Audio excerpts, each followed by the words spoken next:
तो चलिए आज एक बहुत बड़ी पहेली को समझने की कोशिश करते हैं। सोचिए, एक ऐसा देश जिसके पास दुनिया का सबसे बड़ा तेल का खजाना हो, वो आज इतने गहरे संकट में क्यों फंसा है? वेनेजुएला की कहानी सच में अमीरी से बर्बादी तक का एक चौंकाने वाला सफर है।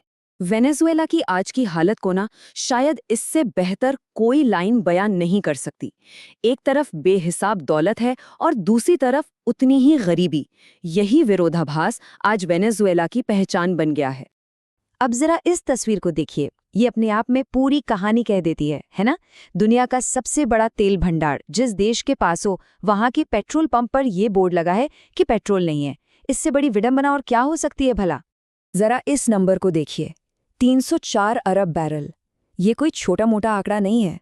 ये है वेनेजुएला का प्रूवन ऑयल रिजर्व, मतलब इस पूरी दुनिया में सबसे ज्यादा।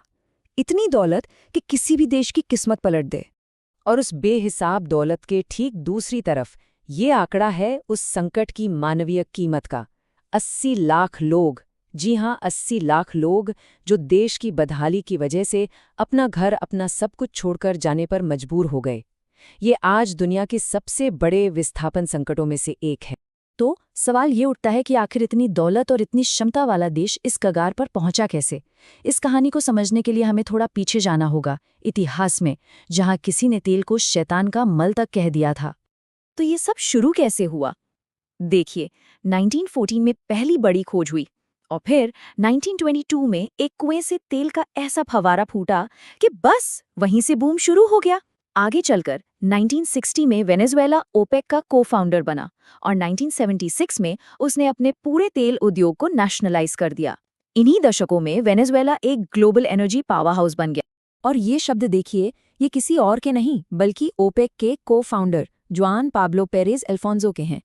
सोचिए, 1976 में ही उन्होंने ये भविष्यवाणी कर दी थी।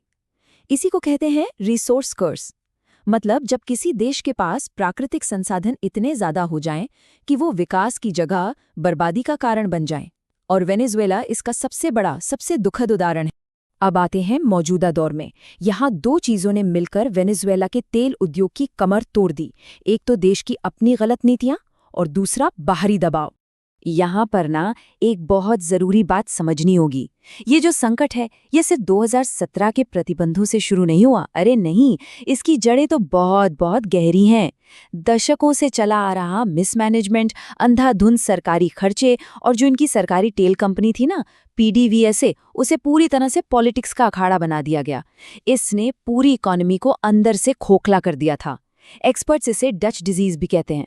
मतलब जब कोई देश सिर्फ एक ही चीज, जैसे यहाँ तेल, पर इतना डिपेंडेंट हो जाए कि बाकी सब कुछ पीछे छूट जाए। और वेनेजुएला के साथ बिल्कुल यही हुआ। लेकिन हाँ, इस ग्राफ को देखिए, ये साफ दिखाता है कि 2017 में जब अमेरिका ने प्रतिबंध लगाए तो उसने आग में घी डालने का काम किया। जो प्रोडक्शन पहले से गिर रहा था वो अचानक और तेजी से गिरने लगा। पहले से बीमार इकोनॉमी के लिए ये एक बहुत बड़ा झटका था। और जब तेल से पैसा आना बंद हुआ तो इसका सीधा असर आम लोगों की जिंदगी पर पड़ा। देश का इंपोर्ट, मतलब जो सामान बाहर से आता है, वो बुरी तरह से गिरा। 2019 में 42% और 2020 में लगभग 50%। इसका मतलब था खाने पीने की चीजों से लेकर जरूरी दवाओं तक की भयानक किल्लत। और यहीं से एक बड़े मानवीय संकट ने जन्म लिया।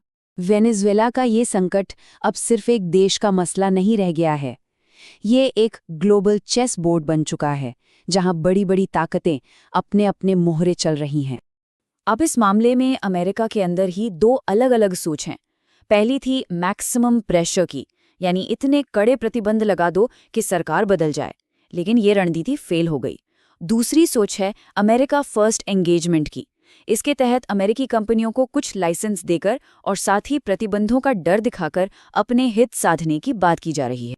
लेकिन इस शतरंज की बिसात पर सिर्फ अमेरिका नहीं है। चीन को अपने बड़े बड़े कर्जों की चिंता है और वो वेनेजुएला के तेल से अपनी ऊर्जा की ज़रूरतें पूरी करना चाहता है। वहीं रूस के लिए ये अमेरिका के ठीक पड़ोस में अपना दबदबा दिखाने का एक मौका है। तो इन दोनों देशों के लिए वेनेजुएला एक बहुत ज़रूरी रणनीतिक पार्टनर। तो अब सवाल उठता है कि भविष्य में क्या होगा। इस पर जो एक्सपर्ट्स विश्लेषण कर रहे हैं वो कुछ बहुत ही जोखिम भरे और हैरान करने वाले सिनेरियोज की बात कर रहे हैं। तो सबसे बड़ा सवाल यही है, आखिर इस कहानी का अंत क्या होगा? वेनेजुएला का भविष्य किस दिशा में जा रहा है? कुछ एनालिस्ट तो एक बहुत ही एक्सट्रीम सिनेरियो पर भी बात कर रहे हैं जिसके 3 स्टेप्स हो सकते हैं। पहला, अमेरिका वेनेजुएला के सारे तेल टैंकरों को समंदर में ही रोक दे। दूसरा, राष्ट्रपति मदुरो को गिरफ्तार कर लिया जाए। और तीसरा, वेनेजुएला के तेल उद्योग पर अमेरिका का सीधा कंट्रोल हो जाए। ये कोई भविष्यवाणी नहीं है, पर हाँ, इस संभावना पर भी चर्चा हो रही है। और यही बात हमें इस विश्लेषण के आखिरी और सबसे गंभीर मोड़ पर ले आती है। चैथम हाउस का ये बयान साफ साफ दिखाता है कि हालात कितने नाजुक हैं। मतलब आगे जो भी होगा उसकी जिम्मेदारी अमेरिका के ऊपर आएगी। ये एक सीधी चेतावनी है कि किसी भी तरह के दखल के नतीजे बेहद खतरनाक और अप्रत्याशित हो सकते हैं। और ये हमें इस सवाल के साथ छोड़ जाता है कि तेल से मालामाल इस देश का भविष्य आखिर क्या